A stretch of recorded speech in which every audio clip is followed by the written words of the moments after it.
Hi, this is Sarah Byam, and this is another episode of Practical Hope in Hard Times. And today I'm going to talk about how emotionally rich my life is. I am disabled, but I don't think that means that one has to live in suffering. I woke up at 12:30 this morning with a headache that was so bad that it had to be attended to. If I didn't attend to it, it was going to get worse. So I got up and I'm carrying things. As I'm carrying things across the apartment, I'm dropping things as I go because I'm weak and my head is killing me. I go to sleep comfortably at night, and pain is my alarm clock every morning. Time to switch positions, time to switch out pain mediation devices, which is anything from ice packs and hot water bottles to I don't take pain medication except occasionally edibles. But I'm blissfully happy. I wake up every day happy to start another day. Oh my God, there's so much to make and so much fun to have and so much to create. I can hardly wait to get started. What's a little pain in the face of that? But I do have to concentrate to take advantage of all of that sunrise and joy working its way up to the light this morning through that pain and what is usually some degree of sedation that I had to take the night before in order to be able to sleep, because that's the way my body works. That's my body chemistry. I don't mind. I don't care that I'm in pain. I don't care that I'm infirm. There's nothing that cannot be done to me that hasn't already been done. So there's nothing left to fear. My life is an open book. I have an open heart, a free mind, and a deep sense of organic security. Because nature works, because human nature works, because love works, because sustainability works. I follow those rules, and I'm still here against all possible odds, free with a heart full of love and no chains left on my soul. My curiosity defends me from my ignorance. My generosity protects me from scarcity. My loving heart protects me from the fear of being alone. My willingness to show up when I'm needed provides me with the security of others showing up unbidden, unexpected, almost at random when I need help. I could never have imagined being so happy or so free. In silence with my music, I warm up my mind with a couple of letters that I draft. I'll have to rewrite them later.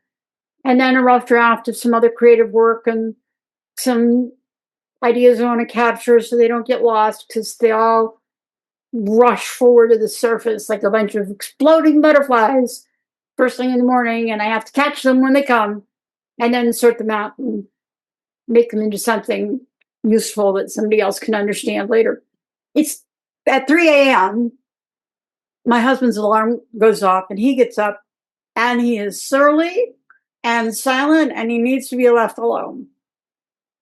Same time, I need to be attended to. So he replaces all my pain mitigation devices, my ice packs and my hot water bottles, and he sets up Alka-Seltzer for my upset stomach, and he sets up some kind of caffeine and liquid for me, and so that I can take my medicine and be awake. And then I leave him alone, and he goes and he does an hour of artwork in silence while I listen to my headphones, and I also do my creative work. And that's part of our marriage arrangement. And it works for us. It makes it efficient for him to take care of me, and it makes it efficient for him to do what he wants to do creatively. Later on, he gets up, he helps me soak my foot, which I have to do to medicate it, and then we have a little breakfast together. And because he is the sweetest human being alive, he spends the last 8 minutes before he leaves for work reading to me between 7 o'clock and 7:08 on the dot.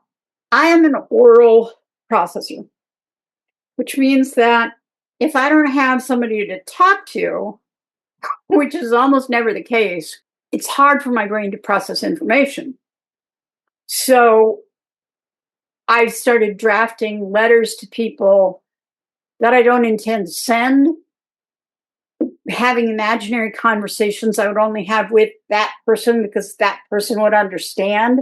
Because the letter's so long, it's like it would overwhelm them. It's just like all of the thoughts that I have about a specific subject that I would have in a conversation with them if I could sit down with them for, 2, 3 hours. But I can't because they're busy having their own lives. So I write a letter to them. And later, that letter will get truncated down to like 3 paragraphs, and I'll send it to them and say hello.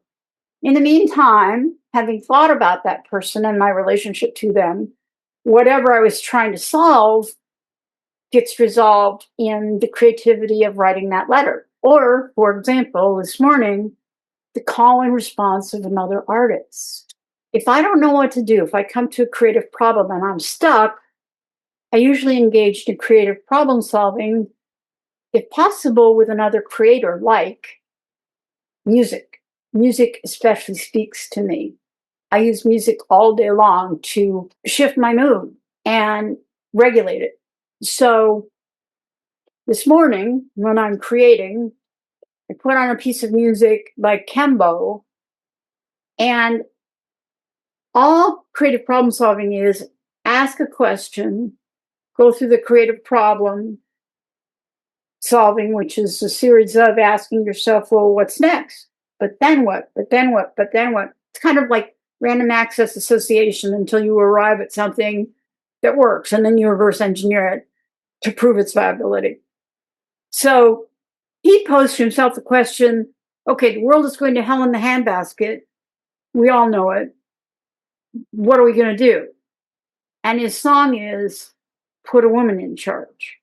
And so I'm listening to the words of Put a Woman in Charge. And you'll find a link to that down below. But I'm listening and I'm dancing and I'm thinking, who's the genius who decided that putting a data center in the middle of a desert, using up all of the water that the people who live there need to cool it down, and raising their electricity bill without their permission was a good idea, while people in other countries are taking their data centers and sinking them in the ocean where they're automatically cooling and creating heat for coral reefs, which the ocean needs anyway. I'm not sure that the way corporate capitalism works in the United States guarantees that we arrive at the best solutions to our problems. Because as a society, we assume that people with a lot of money are smarter than people who don't have a lot of money. I actually haven't seen a lot of evidence to support that, which is also why human beings aren't going to get replaced with AI, because AIs don't have curiosity. They can't ask, well, but why? But why do we do it this way? But what if we did that? It has no inherent sense of wonder. There are an infinite number of choices to solve any given problem. And I love building things that work. Creative problem solving is my jam. There was a time in my life where I made a living writing business proposals for other people's businesses. I loved it as long as I didn't have to write the business or run the business. I loved it as long as I didn't have to run the business. I would write the story of how the business was going to work. I would write up the numbers of how it was going to work. And that part was agonizing because I'm dyslexic and any number of other things. And there was a time when I worked with a partner who did the financial part, and that was much easier. But I know how those things work. And I love the invention of them. I just don't want to have to run them unless I'm doing it for myself. My brain just sort of automatically solves problems. That's what it was designed to do. And so it does that. So if you are an engineer or a group of engineers that want to get something done, I recommend that you throw an artist and a writer in on your team, because they're going to ask you questions you never thought of that are going to improve the quality of your design and the efficiency of your work. There's this odd experiment that somebody did where 100 people at a county fair guess the weight of a pig. They're all wildly divergent, but you take all 100 answers and you average them out, and you're almost spot on with the weight of the pig. The same thing is true about building a bridge. If you bring together, say, 150 people from a community, and they're different and they represent different members of the community. There's the people that'll use the bridge, that'll walk across it, that'll drive across it. There's people that aren't going to be able to tell you how much money the community has to build the bridge. And consider things like, for example, does this really need to be a bridge that withstands earthquakes, or should we build it with something less durable that'll be easy to rebuild after the earthquake knocks it down? If you have more than one type of problem-solving person involved in asking those questions, at the very least, you'll arrive in the end at the parameters for the problem you want to solve that best suits the needs of the community. And in all likelihood, you'll get there faster and it'll be less expensive than if you just did it in a sort of linear, logical fashion, because all creativity is intuitive and then reverse engineered for viability, always. And if you're an engineer or an inventor, you already know that. You just might not have thought of yourself as an artist yet. You are. So my day looks like I do a lot of trading with the local community time bank. I spend 2 days a week in utter bliss, slicing, mincing, chopping, spicing, combining vegetables without sauces. Well, I listen to music and watch stories. It's a blast for me. I'm like having a party for 2 days. On the third day, somebody from the time bank comes in and helps me assemble the food. Once we've assembled the food, she takes home a number of meals in return for her labor, and then we have what we have left over. Now, by doing this, my husband and I cut our food budget in half. And because I'm diabetic, or at least I was, I'm not anymore, I had very specific dietary restrictions. All my life, I've only ever eaten about 500 calories a day, which means that it has to be very nutritionally dense, whatever I eat. So when I cook, it's local, and if possible, it's organic, and it's in season. And if possible, I buy in bulk. From age 15 to age 30, I worked in as many different restaurants as I could, because I had it in my head that if I had to work a minimum wage job, I'd work at something where I'd get exercise, I'd learn a new skill, and I'd have food. Therefore, wherever I've gone in my life, I've not only had enough food to feed me, but usually my block. And that's how this is starting to work with the local time bank, because I bring 2 meals up to my landlord, and what comes down is an 8x8 pan of rice and fresh vegetables, plus a fresh homemade pizza, plus 2 bags of produce from the veritable homestead garden that my landlord has in the backyard. And this keeps happening. It's like every time people keep warning, and this keeps happening. People warn me that if I am this generous, people will take advantage of me, except for 2 things. Number one, generosity is contagious. And number 2, yes, people will take advantage of me, but only about 1%. And the older I get, the better I get at seeing the early red flags of who's going to take advantage of our generosity. And those people just sort of get gently ignored until they go away. No confrontation necessary. I've just stopped rescuing people. But that doesn't mean I've stopped sharing, nor does it mean I've stopped tithing. A certain percentage of everything I do is gifted back into the community. And with that level of generosity that we're willing to give out, it doesn't cost us any more labor or any more time than we would already put in. We're just doing it together as a group. And so by leveraging our skills, we end up with more than what we started with just the raw material and our individual labor, which is why I go back to saying, you can't pay me enough for my time, because my time plus your time plus your time equals way more than anybody's going to pay me per hour ever. And I trust that because I've practiced it my whole life and it's kept me alive. I shouldn't do more than 4 hours of brain work a day. If I do, I get really sick. I have to take medicine that shuts me down. But that means, in addition to my arthritis, that I have about 5 minutes at a time that I can stand up.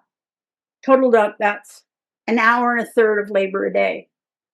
How can I get anything meaningful done in an hour and a third every day? By leveraging. Leverage is when I take my knowledge, add it to the labor of my neighbors and their knowledge, and together we accomplish what needs to be accomplished even better than I would have been able to do it by myself, and much better than anybody would have been able to pay me to do it. Let me give you an example, okay? From $200 and 3 days of labor. Louise and I, 3 days by me, 1 day by Louise. Louise and I create 48 meals. I give her 8. Keep in mind, the meals keep coming back to me. I give 8 to an audio voice actor who's recording for the podcast. And then I give another 8 to an electrician who comes in and does work on the house. And then I give another 8 to the landlord. And then I give another 8 to somebody who's agreed to set up my hydroponic garden. And we still have food in the freezer. And we have enough to get us by until the next day that my next cooking buddy comes in. And I still had to give away food to make room in the freezer for the new food that we're going to put in next week. Art is the ability to take and make something from nothing. And only a human being can do that. Human beings have the same basic fundamental needs. Once we get like all that identity crap out of the way, we need water, we need food, we need clean air, we need clothes, we need shelter, we need heat, we need companionship, we need muscle movement, and we need a sense of purpose. To what degree we need any one of those things, that's defined individually. And if we don't get those basic needs met, we either act out aggressively or we wither. We become despondent. If we don't act out, we become addicts. We become depressed. We just lay down and die and cease to reproduce. If you've been paying attention to the drops in the human birth rate lately, think that's got anything to do with the quality of life provided to us by our corporate overlords at this point? And that we have no time left over to participate in our communities or love our families or raise our children? Give me one good reason not to just lay down and die. Well, I won't lay down. I don't give up. If I were not relentlessly optimistic, I wouldn't have survived. And so I will be relentlessly optimistic for all of us. I will imagine a better place for all of us. But when a well-meaning family member says, well, you could work, and the conversation goes something like this: can't you be a writer? I could, but now one needs a degree to get work, and my illness dissolved my network, and I don't have a degree, and I can't apply online because I won't get to the AI search engine because I don't have a degree. No matter how much experience I have and no matter how many credentials I acquired along the way, doesn't matter. Could you be a proofreader? No, I'm dyslexic and I'm farsighted, so I learned to read by the shape of the words, and I have a tremor, and it takes me 3 to 10 times of punching a key to get a letter correct. So no, proofreader, that's out. Not going to happen. Well, but you've worked for other people and they've loved your work and your work ethic and your team spirit, and your ability to bring people together. You've been published, you have skills, you have talents. Yes, I can show up and I can sparkle and perform for about 6 months. And then I collapse because I'm bipolar. And if you have me run at full throttle for 6 months, I'm going to break down. And nobody wants an employee like that. And so the well-meaning relative finally says, well, then what do other severely bipolar people do then? They don't try to work. We simply have to accept that there will always be some people in society that can't work cog in a wheel jobs. No matter where you put them, some folk, and I would argue most folks, can't simply operate in a machine-like environment. We're organic beings in a machine world, and it's unhealthy for all of us. I just happen to be the canary in the coal mine. I get sick faster. I am the weak spot in the community that'll give you the early warning that something has gone terribly wrong. And this is why you should pay attention to the people that are mentally ill in your community and how they're behaving, or the people that are acting out in your community and how they're behaving. The place to look is not necessarily in their behavior, but in what pressures have pushed them towards that behavior. Because there's a lot of experiments and a lot of evidence to support the fact that even caged animals will become addicts with PTSD raised in the conditions of caged lab animals. But if you set them up to live in natural environments and you give them those same temptations, they ignore them. Isn't that interesting? I've been told that if I do life the way I do life, I'll end up homeless and starving and penniless. Hasn't happened so far. Well, yeah, actually it did. It happened 3 times. One, I tried to live inside of that sort of corporate machine-like existence because I couldn't function there. And I have to admit that I would not have survived had my husband not sacrificed years of his life working grueling hours at the post office to pull me up out of the state I had fallen into. But once he did that, even as a mentally ill person, even as a disabled person, I could hold my own. Just because I can't work doesn't mean I can't contribute to the community. The nets out there are designed to catch normals. The normal person that gets laid off, the normal person who develops an addiction, the normal person who commits a crime. There are multiple safety nets for you. Family, community, government, church programs. If you check all the right boxes, there are places to catch you. But if you're mentally ill, you fall. And unfortunately, one of the reasons that you fall is because people assume that you're behaving the way you're behaving intentionally, and that it's not a symptom of something else.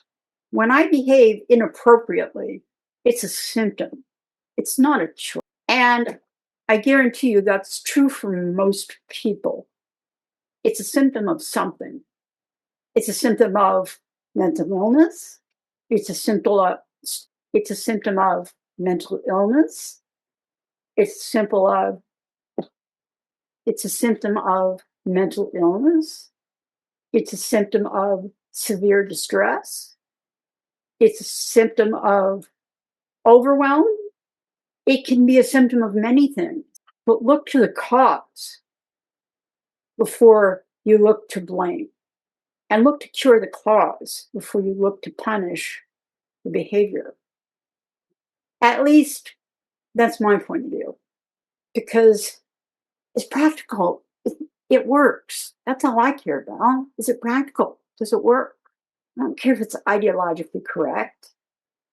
At this point, I think if we start talking about the ideology of any of this stuff, we're wasting our time. We get together in groups and talk about what works between us, and we'll find solutions for all of us. And the differences between us are actually advantages, not disadvantages. A human being has to be delusional. If we allow ourselves to absorb all the input around us, we would go mad. And so we have to filter out something. Different people filter out things different ways. Some people filter things through their fear.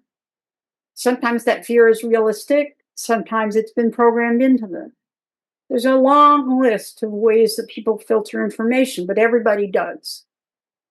And the more people you get together around a table, the more different points of view you have, the more clearly you can see the reality of what you're looking at beyond the filters that each individual has. And that has inherent value. And the people that are too egotistical to think that doesn't have value, probably too egotistical to be in charge of your country anyway, because they're not being public servants. They're being self-serving. So now I live in trust. As an artist, my job is sowing the seed and trusting that they'll grow. Trusting that others will do the same in their own way, not suffering. In fact, quite the opposite. Abraham Maslow wrote a book called Towards the Psychology, and his point was that if you looked at a human being that was severely mentally ill or incredibly mentally healthy, that the mass number of people in the middle wouldn't be able to tell the difference, because the incredibly healthy, happy person would be also living outside the rules of society and also living in unexpected ways in their joy and their innocence and their sense of wonder.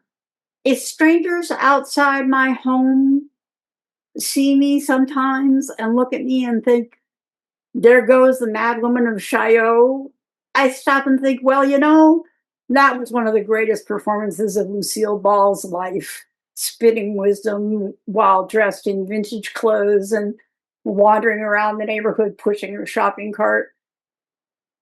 But being called the bag lady of Capitol Hill by Ed Brubaker, in my 30s, that hurt.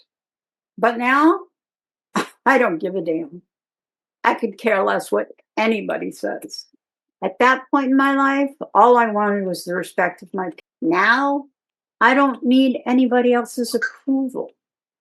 I'm old enough to not need that anymore from anyone. And the pain in my body is ultimately meaningless.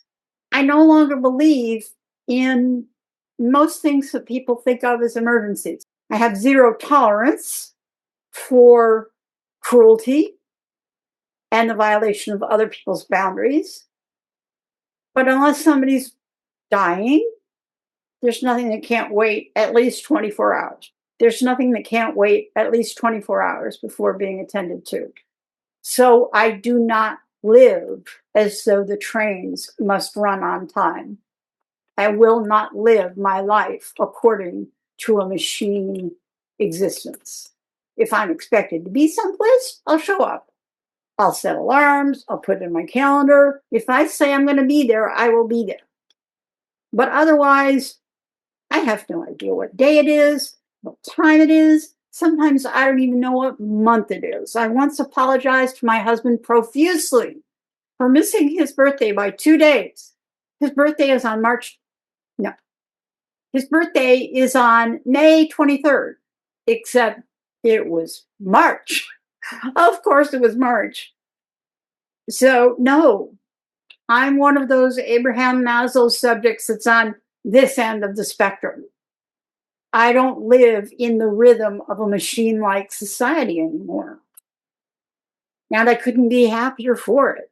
I live an organic life. I'm an organic being living an organic life. And that's okay. I'll conform to the machine rules when I'm in that arena. Otherwise, in my private life, what I do after that, that's my own business. And it's your own business. And if you want to step away out of this machine-like existence for a moment, or 5 or 10, or an hour, or a day a week, do it. And if you want to design a way to do it permanently, stick around. We can talk about how. I'll share my examples with you. That doesn't mean it's your example. At the bottom of everything I create, I will share other people's examples. There are hundreds and thousands of people in the country right now finding ways to live parallel to the dominant paradigm in healthy, sustainable, loving lives. It can be done. It can be done here. It can be done here. It can be done. It can be done. It can be done here. It can be done now. And it is being done very quietly. It's not getting a lot of. So if you want to redistribute this message, have at. The Sioux used to say that the Sioux used to say, we did not follow the buffalo. They followed us. For we laid the ash and planted the grasses that the buffalo ate. We made nature our art, our labor. Take pride in your labor today. This is Sarah. Have a wonderful day. Bye.